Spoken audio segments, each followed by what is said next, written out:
સમય જે શીખવે છે એનાથી વધારે હું માનું છું માણસને કશુંય શીખવી શકતું નથી. Time teaches you a lot if you are a good student. મોટા ભાગના લોકો આ બાબતમાં સારા વિદ્યાર્થી પુરવાર નથી થતા.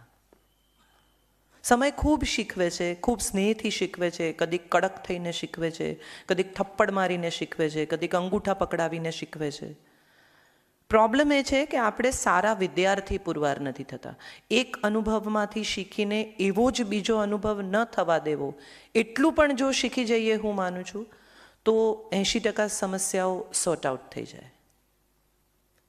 મન ક્યાં છે શરીરમાં? એનું કોઈ લોકેશન નથી, કોઈ જીપીએસ નહીં આપી શકે, કોઈ MRIમાં મન નથી દેખાતું. એનું કોઈ સ્થાન છે, એની કોઈ જગ્યા છે, એ ક્યાંથી ઓપરેટ કરે છે? મગજ છે, ચેતાતંત્ર છે. વિજ્ઞાન ઘણું કહી શકશે. માનસ શાસ્ત્રી શબ્દ જ્યારે આપણે વાપરીએ છીએ ત્યારે ખરેખર તો એવી જગ્યાનો ડૉક્ટર છે કે જે જગ્યા તમારા શરીરમાં ક્યાં છે એની તમને ખબર જ નથી. ઇન્ટરેસ્ટિંગ પાર્ટ એ છે કે આપણે બધા જ ક્યાંક ને ક્યાંક થોડાક માનસ શાસ્ત્રીના પેશન્ટ હોઈએ જ છે. તમે કદાચ માર્ક કરો તો તમને સમજાશે. ઘણા બધા લોકો બહુ ઇન્ટરેસ્ટિંગ ગાડી લોક કરે પછી પાછા આવે કે મેં લોક કરી કે નથી કરી.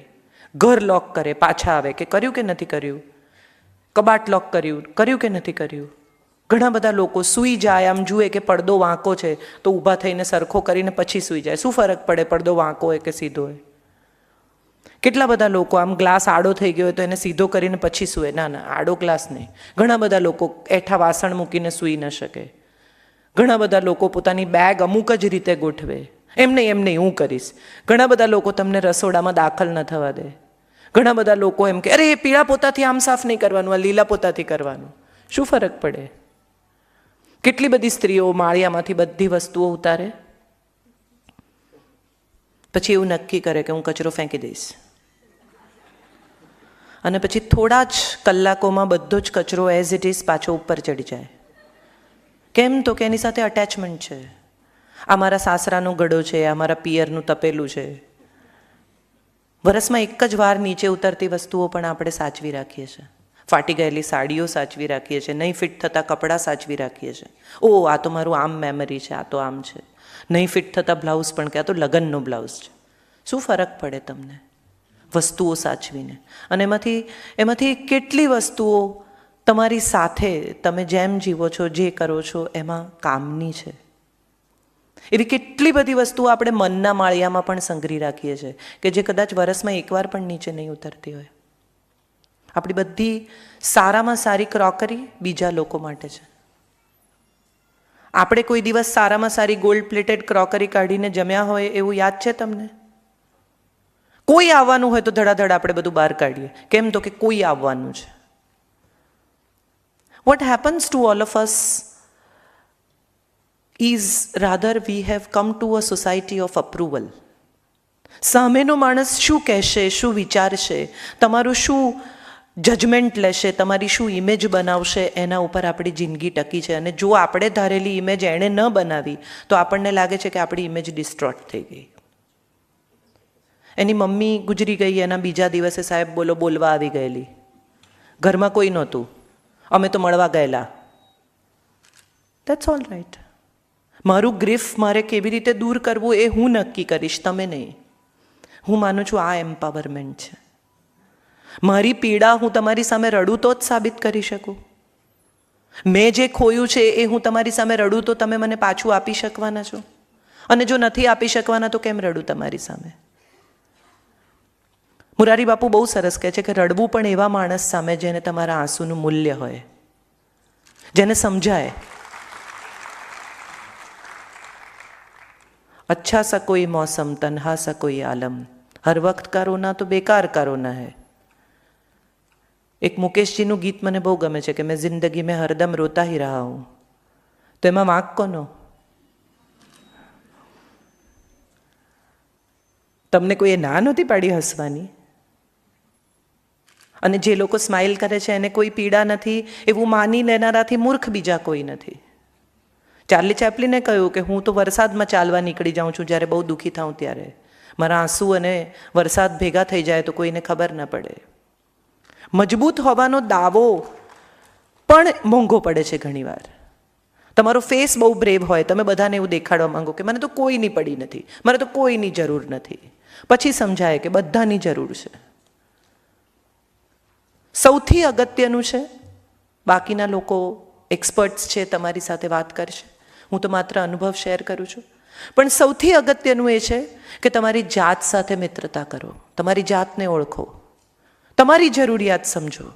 તમને શું જોઈએ છે? તમને માણસો ગમે છે તો સ્વીકારો કે મને માણસો ગમે છે. તમને માણસો નથી ગમતા તો ડરો નહીં. એવું નક્કી કરો કે ભાઈ મને કોઈ નથી ગમતું, મારે એકલા રહેવું છે. હું ફિલ્મો જોવા એકલી જાઉં છું. આમ પણ બધા પોતાની ફિલ્મ પોતે જ જોતા હોય છે ને. બાજુમાં કોઈ બેઠું હોય કે ના બેઠું હોય, તમને ફેર પડે, બધા આમ જ જોતા હોય છે. શું ફરક પડે કોઈ હોય કે ના હોય? એકચ્યુઅલી તમે જો બાજુવાળાને જોવાના હો તો તમારી ફિલ્મ ઇમ્પોર્ટન્ટ છે કે ભાઈ કોઈ છે. બાકી બધા જો સ્ક્રીન સામે જ જોવાના હોય તો બાજુવાળો પણ જુએ છે પણ જુઓ છો. What difference does it? એમ તમે એકલા પિક્ચર જોવા જાઓ? આવું મને ઘણા લોકો આશ્ચર્યથી પૂછે છે. ત્યારે હું કહું છું કે ના, બાકીના 600 લોકો હોય છે હોલમાં. It's not about what people think about you. It's very important what you think about yourself. And we rarely think about ourselves. All we do is we think about most of the times other people. અડધો સમય જિંદગીનો આપણે બીજા શું માને છે એ sort out કરવામાં, એ જાણવામાં વિતાવી દઈએ છીએ, ને બાકીનો અડધો સમય જે માને છે એ બદલવામાં. કેટલી બધી વાર એવું થાય કે આપણે કેટલા બધા લોકોને કે ના, હું એવી નથી, હું જેવી છું એવી આ જ છું, તમને ગમું છું તો બહુ જ સારી વાત છે, ને ન ગમતું હોય તો હું તમને ચાહું છું માટે બદલાઈશ, તમે ઈચ્છો છો માટે નહીં બદલાવું. આ બે જ રસ્તા છે જીવવાના. હમણાં એક બહુ સરસ વાક્ય મેં વાંચ્યું જે મને બહુ ગમે છે કે તમે જિંદગી બે જ રીતે જીવી શકો. એક રસ્તો એ છે જેમાં તમે એમ કહી શકો કે જે બને છે એ બધું ચમત્કાર છે, અને બીજો રસ્તો એ છે કે તમે એવું કહી શકો કે જે બને છે એમાં કશોય ચમત્કાર નથી. જો તમને ચમત્કાર લાગે છે, તમારામાં બાળકનું વિસ્મય છે, તમારામાં વિદ્યાર્થીની શીખવાની ક્ષમતા છે, ઉત્સુકતા છે, તો જિંદગી બ્યુટિફુલ છે. અને જો તમને એમ લાગતું હોય કે કશુંય નથી તો કશુંય નથી. Nothing is interesting if you are not interested. That's what life is all about. આપણે એક શરીર લઈને જઈએ છીએ સ્મશાનમાં અને એને એક કુલડીમાં પાછું લઈ આવીએ છીએ. An entire body is fitted in a little thing. વિચારી જુઓ તો સમજાય કે માના ઉદરમાં સમાઈ જતી નાનકડી વસ્તુ એ 6 ફૂટની થાય છે અને ફરી એકવાર એ જ સ્થિતિમાં પાછી આવી જાય છે, એટલી જ નાની બની જાય છે. એને પણ આપણે વહાવી દઈએ છીએ. 5મા મહિને ખબર પડે કે ઉદરમાં બાળક, રૂપલ છે અહીંયા ઓડિયન્સમાં, શી વિલ પ્રોબેબલી, જેટલા માલતીબેન છે ગાયનેકોલોજીસ્ટ, તેલ ટેલ યુ કે 5 મહિના સુધી તો ખબર પણ ન પડે કે કશુંક છે આપણા શરીરમાં. 5મા મહિને એ ફરકે ત્યારે પહેલી વાર માને અહેસાસ થાય કે ઓ, આપણા શરીરમાં કંઈક છે, કશુંક છે જે જીવે છે. Something that is a part of you. અને ત્યારે એ જીવ, એ સમસ્યા, એની તમામ વાતો તમારી સાથે જોડાયેલી હોય છે. તમે વાંચ્યું હશે અભિમન્યુ વિશે, તમે વાંચ્યું હશે બીજા લોકો વિશે, તમને સમજાય કે તમે જે જોરથી બોલો છો, માના હૃદયની ધડકન વધે, પલ્પિટેશન વધે, ગુસ્સો કરે, ચીડાય, એ બધું જ ત્યાં સુધી પહોંચે છે.